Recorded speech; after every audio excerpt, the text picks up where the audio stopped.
In the multitude of counsel, there is safety. Welcome to the All Things Done podcast, a vision inspired by the truth found in God's Word and designed to inform, educate, and impact you in every way. My name is Akitunde Idowu, and I am your host. Join us as we embark on a journey to becoming a better version of ourselves.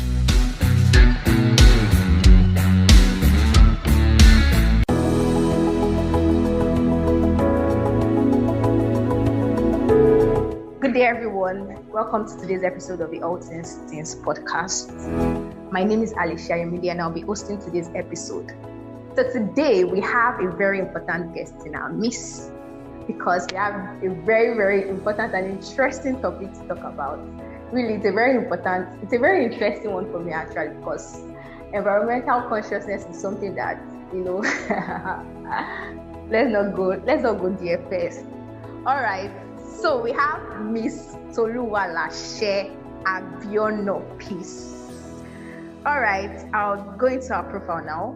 Miss Toluwalase Abiono is known as Lashe among her peers. She's the founder of ZPSZ, that's the Zero Plastic Straw Community, and the SDF, Special Dates Foundation. She's also the director of C+ Design Academy. Miss Lashe is an environmentalist who studied marine biology in the University of Lagos, and she believes that environmental sustainability is key. She's currently a COP member while also teaching students and creating awareness about plastic pollution. Lashe believes that God's purpose on earth for her is to serve others and contribute positively to the society. This has made her into becoming a leader and an activist for the environment. Lashe is the only child of her father, and she's from Osun State. She loves volunteering, sensitizing others, and putting a smile on people's face. Aww. All right. Can you join your hands together as we welcome Miss Toluwalase Abiono Peace? You're welcome, ma. You're welcome to the All right. Reading your profile, it's a very, very interesting one actually, because when I first met you, I was like, how can someone be so passionate about the environment? There are other things. How will you be passionate about it's not necessarily picking dirt on the road right now. Don't let me say that. How can you be passionate about people polluting the environment and all that? It's a good one actually, and it's a very, very unique one. We appreciate you. All right, so diving into today's topic, that's been raising eco-friendly things, and that is raising environmental conscious things, right? So, what does it mean to be environmentally conscious? Okay, so to be environmentally conscious means that we are mindful of the effect our actions have on the. So it just that we are having a lifestyle that is better for the environment. For example, when you use or when you buy a sachet water or a bottle water, trash it properly. When you trash it properly, you're actually being environmental conscious because you know the effect your action can be on the environment if you put that pure water on the floor or you throw it in the gutter or in our canals. So that's what being environmental conscious means. So it's basically being mindful of your actions, the little things, the little stuffs that you do as regards the environment, right? So it's being mindful of it. Basically being, aware that there are certain things that we do that will really, really have either an harmful consequence on the environment or a good one on the environment. All right. So why is it really, really important for us to be environmentally conscious? Because I feel like some people, it's because they really don't know the danger they are causing to the environment. That is why they take certain actions. It's just like they are not aware or they are ignorant of all of those consequences. So why is it really important for us to be environmentally conscious? Okay, so it's important because we need the environment or we can't live without the environment. So the environment protects humanity, is the one that provides for us, is the one that protects us. So basically we can't do without the environment. That's why it's important for us to keep the environment safe. We need the environment. We can't do that. Okay, can you tell us ways in which we need the environment? Because you're we need the environment. Well, we know we need the environment. How do we really need the environment? Because I'm okay, what's the environment doing for me? So Okay. Can you tell us how and why do we live here? Okay. The environment is our surrounding, is the ocean, which is made up of 71% of planet Earth. The tree helps us, yes, that's ocean. So the trees helps us with oxygen. The plants, which we feed on. Yeah, right. Even everything around us is the environment. So we need the environment. That is why we have to be environmentally conscious. All right. So what are the small steps we can take? What are those things that we can do to really, really be conscious of our environment? What are those things, those small steps we can take to be environmentally conscious? Okay. So we can conserve water. We can do little things by trashing your waste properly. Okay. We can educate others on it. We can start buying food products that are environment friendly. Yes. So we can also join environmental groups. We can volunteer and the like. So we should trash our waste properly. That's what you're trying to tell us. And we should try to educate others. So when, for instance, when we see someone train lying on the floor, just tell them, hey, don't do that. Right? Okay, so we should try to be an influence, trash our waste properly. Okay, if I would take note, you mentioned recycling. Yeah. Yeah, so what does it mean? What does recycling mean? I mean, it's we are talking to teenagers, right? And some of them might not really have the proper understanding of what recycling is all about. So can you share a bit about what recycling is? Okay, so recycling is you turning a waste product into an entirely new one. So for example, Coca-Cola bottles or Pepsi bottles can be recycled into a new product. It can be recycled into a water bottle. It can be put into anything. It depends on the shape and form of what they're really recycling into. So that's what recycling means, basically. All right. So the way you said it now, you made it really, really easy. You explained it very easy. But what are those avenues? For instance, now if I want to recycle something, what am I meant to do? Where am I meant to go to? And okay, for instance, now, does it, because I know I did it, I did biology in school, right? And they taught us what recycling is all about. But when I hear recycling, my mind is, when you have big, a large amount of bottles in your house. That's when you can recycle. For instance, I cannot drink one bottle water. I want to take it and say, please, I want to recycle this bottle water, right? So is it really, really possible to recycle? Because I don't take large quantities of all of these stuffs every day. So, and to recycle, I don't know if this is true, but I feel you have to have a very large number of what you need to recycle before you can actually think of recycling. So can you shed more light on that? Okay, so for that, it is true and it is not true. I will explain. True in the sense that most recycling companies prefer it in large quantities, so it's easier for them to turn it into a new product when they have it.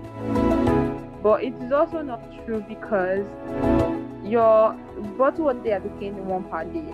What about you keeping it in a place? Okay. It's up to a flat bag. You can take it out. They won't reject that. So you don't have to go every day with your plastic bottle to where you want to recycle or anything. Or you can even, when you trash your waste properly, especially if you're in Lagos and you are paying Loma, when they come, if you just separate your waste, even if you don't separate it, you separate it at the end of the day. But if you separate them, you make it easier for them and they will go and recycle it. So we are to be responsible for the environment. So we don't have an excuse to be responsible. Don't have an excuse to be responsible. Wow. So I got 3 major points from what you said. We should trash our waste properly. and then we should try to like educate other people. When we see them doing things that harm to our environment, we should be an influence, be the right influence, right? And then we should recycle. But looking at a country like Nigeria now, I visit some places and I'm like, God, is it really, really possible?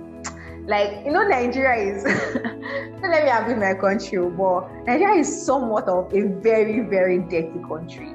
Because I just feel like, is it really, really possible for us to attain this high level of environmental consciousness like other countries like USA, UK, Britain, and all of those countries? Is it really, really possible? Yes, it is possible, starting with doing the little things that matter for the environment. So everybody has to make up their mind and say, okay, I have to be environmentally conscious because this is what fits me, this is what takes care of me.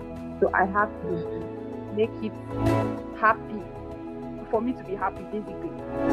So if we all can do that by trying to educate people that are not aware about it, the little of us that know about it, we educate people that are not aware, and each and every one of us do what's necessary to the environment. Of course, we'll be like USA and every other country that has issues. That's a starting point. Then we have organizations that do this thing, that create more awareness, that are into recycling, into waste management. So we can also join to know more about it, volunteer and the like. So we should take it one step at a time, being responsible with the little stuff that we can do. Even they say, like they used to say that a small drop of water makes a mighty ocean, right? Okay, so we should take it one step at a time. We can join organizations, and all of this. Thank you. That's a very good one. But then I'd like to know, like, are there necessary safety precautions that we can take as teenagers to avoid causing harm to our environment? I know, like, you've kind of like explained at the beginning, but then are there necessary safety precautions we can still take? Like, we need you to like hit the nail on the head. What are those things, safety precautions we can take to avoid causing harm to our environment? Okay, so safety precautions you can take by reducing pollution. How? By making sure you are trashing properly, by making sure you are telling somebody about it, you are sensitizing people. Let them know. If it's your mommy and daddy that have been showing the tell them that it's not good to do it this way, because this is why we are not doing it this way. To save our resources, you that like wasting water, please don't waste water anymore. So when we save our resources, it's actually helping the environment. To reduce, reuse, and recycle. So the reducing part is that we are making sure that, for example, we are going to the market with our own grocery bags or with our own bags to buy pepper or anything we want to buy in the market. We are not going to go empty and then and be expecting them to give us nylon bags that will cause pollution to the environment. So we can also do that. Yes, we can also join organizations like, for example, my organization, Zero Plastic Straw Community. We have like a program going on this Friday that's going to help secondary school students know what recycling is all about. So you can join organizations, volunteer, you can contribute, you can teach people, sensitize other people. Doesn't matter their age. As a teenager, you don't have to be scared. All you have to do is say it respectfully and try to pass the message you're trying to pass. Then with that, of course, we'll be saving our environment. That's a very good one. Thank you, Lashe. So we've actually come to the end of today's podcast. But then, are there any like parting words you like to leave with teenagers on being environmentally conscious? Okay, so for teenagers, you can do it. There's no age bar to be environmentally conscious or to even have your own initiative that will drive waste management, plastic pollution, water pollution, any type of pollution. You can do it. You can start now. But with the little phone you have and that data that you have, you can start sensitizing people online. If you don't want to start, you can start by telling your mommy and dad at home. So there's no age barrier for you doing or making an impact to the environment. So I wish you all a Yes, I'm all a very happy, environmental conscious lifestyle. Just like from this viewpoint, from henceforth you won't trash nylons or plastics on the floor because they are the major issues of pollution, especially in Lagos area at large. Yeah, that's true. Yeah. So please let's all endeavor to be environmentally conscious and sustain our environment for ourselves and our future generations to come. Wow. Thank you so much, Lashe. Today has been a very great one and very interesting. I never knew that being environmentally conscious is a matter until now. Because really, from what you said, it is really a matter. Thank you for joining us. We hope to see you sometime later. All right. Thanks, guys, for tuning in to today's episode. We really hope you enjoyed today's episode. Tune in next week. We hope to see you. Bye. Thank you for listening. If you have been blessed by this topic, please share with your friends and also drop reviews on the community page or our email. You can also share with us burdens on your heart or topics you would want us to talk about. Feel free to give to promote the spread of this podcast by partnering with us on our website at allthingsdenpodcast.disha.page. Thank you for your constant support. See you next week.